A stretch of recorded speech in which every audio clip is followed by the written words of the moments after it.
नमस्कार। ये कहानी है आदित्य की।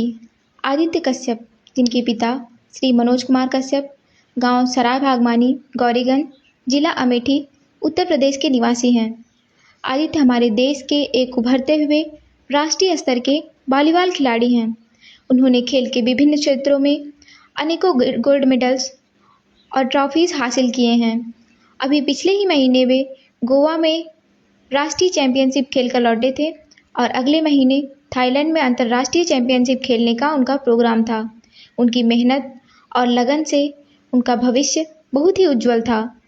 उनकी एक ही तमन्ना थी, अपनी भारत माता का नाम रोशन करना। लेकिन 11 जुलाई 2025 शुक्रवार को एक ऐसा हादसा हुआ जिसने सब कुछ बदल कर रख दिया। उस दिन आदित्य अपने बड़े भाई रोहित कश्यप के साथ बाइक से घर लौट रहे थे। गौरीगंज और मुंशीगंज रोड के बीच एक तेज रफ्तार से अनियंत्रित सरकारी बस, जिसका ड्राइवर नशे में था, उनको पीछे से टक्कर मार देता है। बस की रफ्तार इतनी खतरनाक थी कि अगर उसके सामने कोई भी बाइक या वैन आता तो शायद उसमें कोई भी जिंदा ना बचता। आदित्य बाइक के पीछे बैठे हुए थे, जिसकी वजह से उनको गंभीर चोटें आई। आदित्य को तुरंत गौरीगंज असैदापुर अस्पताल ले जाया गया। वहां उनका प्राथमिक इलाज हुआ, लेकिन डॉक्टरों ने उनके सिर के गंभीर चोटों को नज़रअंदाज कर दिया। जल्द ही वे बेहोश हो गए।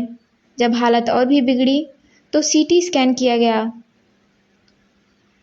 रिपोर्ट आने के बाद वहां के डॉक्टरों ने इलाज करने से हाथ खड़े कर दिए। परिवार टूट गया, फिर भी उम्मीदें नहीं छोड़ी। उन्हें सुल्तानपुर ले जाया गया। सुल्तानपुर के डॉक्टरों ने उन्हें ट्रॉमा सेंटर रिफर कर दिया। लेकिन आदित्य के पिता श्री मनोज कुमार कश्यप, जो भारतीय सेना में लगभग 19 साल सेवा दे चुके हैं, अब सेवानिवृत्त होकर किसानी कर रहे हैं। उन्होंने हिम्मत दिखाई। उन्होंने ट्रॉमा सेंटर की बजाय उन्हें लखनऊ के कमांड आर्मी हॉस्पिटल ले जाने का फैसला किया। वहां पहले डॉक्टरों ने इलाज करने से मना कर दिया। तब पिताजी ने हाथ जोड़कर और आंखों में नमी लाकर विनती की कि मैं इसे आपके हवाले करता हूँ और आगे जो होगा भगवान की मर्जी। और फिर आदित्य का इलाज शुरू हुआ।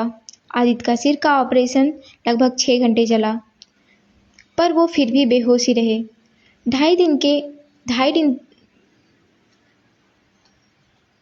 लगभग ढाई दिन तक उनके शरीर में कोई भी हलचल नहीं हुई। उनके पिता दिन रात उनके पास बैठे रहे।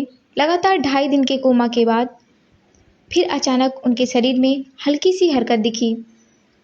डॉक्टरों का कहना था कि जब तक आंखें नहीं खुलती कुछ नहीं कह सकते। तीसरे दिन आदित्य ने अपनी आंखें खोली। यह किसी चमत्कार से कम नहीं था। अब भी उनका इलाज उसी अस्पताल में चल रहा है। उनकी हालत अभी भी गंभीर बनी हुई है। अब वे पहले जैसे नहीं रहे। आदित्य का सपना था भारत के लिए खेलकर गौरव हासिल करना, देश का नाम अंतर्राष्ट्रीय स्तर पर रोशन करना। उन्होंने दिन रात एक करके नेशनल लेवल तक का सफ़र तय किया। लेकिन ये हादसा उनके सपनों पर जैसे पहाड़ बनकर टूट पड़ा। उनकी ज़िंदगी पूरी तरह बदल गई।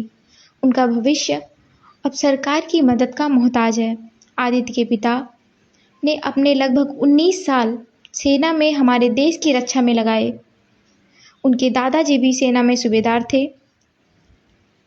अब वही परिवार अपने होनहार बेटे के भविष्य के लिए आपकी दया और सहायता की उम्मीद कर रहा है।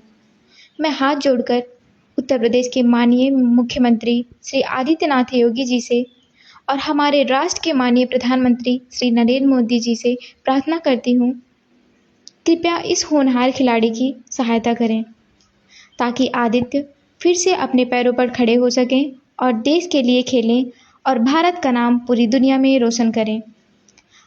आपकी एक छोटी सी मदद इस परिवार की टूटी हुई उम्मीदों को फिर से जोड़ सकती है। आदित्य को फिर से उसका जीवन और उसका सपना दे सकती है। कृपया आगे आएं और इस बेटे को दोबारा भारत का चमकता सितारा बनने में मदद करें। आपकी सहायता ही एक खिलाड़ी के टूटे सपनों को फिर से जीने का मौका दे सकती है। जय हिंद।